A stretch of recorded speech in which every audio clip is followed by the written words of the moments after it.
اللہ الرحمن الرحیم۔ نبی اکرم صلی اللہ علیہ وسلم اکثر اوقات نماز کے بعد صحابہ کرام کے ساتھ بیٹھ تشریف فرما ہوتے اور اس میں بعض مرتبہ خوشگپیاں بھی ہوتی اور اسی طریقے سے بعض مرتبہ کو واضح و نصیحت بھی ہو جاتی۔ تو ایک مرتبہ ذکر چل رہا تھا پرانے لوگوں کا، پرانی امتوں کا، اور صحابہ کرام موجود تھے۔ آپ علیہ السلام نے ان کی عمروں سے متعلق ذکر کیا کہ پہلے کے لوگ کسی کی عمر 900 سال تھی، کسی کی 1000 سال تھی، کسی کی 2000 سال،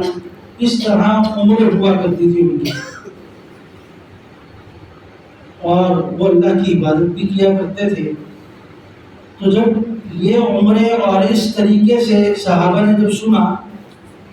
تو آپس میں وہ کہنے لگے یا رسول اللہ، پھر تو وہ ہمارے سے عبادات میں بہت زیادہ آگے نکل جائیں گے۔ ہماری تو عمر زیادہ سے زیادہ 70 سال 60 سال ہے، اس سے اوپر ہمارے ہاں کوئی زیادہ نہیں، بہت کم لوگ ہیں جو 90 سال یا 100 سال تک پہنچ جائیں۔ آج اگر کسی کی 100 سال عمر ہو جائے تو وہ ایک خوش نصیب سمجھا جاتا ہے، اور وہ کوئی ہزاروں میں سے کوئی ایک ہوتا ہے، ورنہ عموماً 60 سال 70 سال کے اندر بندہ دنیا سے چلا جاتا ہے ہماری اس امت محمدیہ۔ تو صحابہ نے جب یہ سنا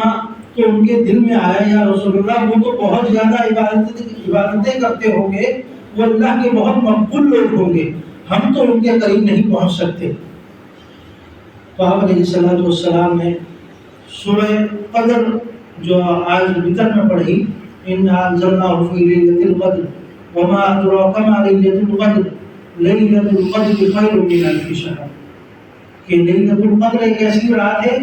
جو 1000 مہینوں سے بہتر ہے۔ تو اللہ رب العزت ہمارے لیے ایسی راتیں بنا دی ہیں کہ اگر ہم اس میں عبادت کریں تو ہزاروں مہینوں کے برابر ہمیں ثواب ملے گا۔ اور جب امت محمدیہ کو اٹھایا جائے گا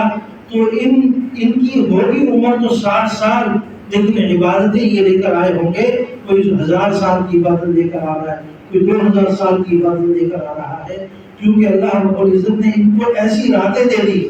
ایسے انعام دے دیے اور ایسے ثواب دے دیے کہ یہ پچھلی امتوں سے آگے بڑھ جائیں گے۔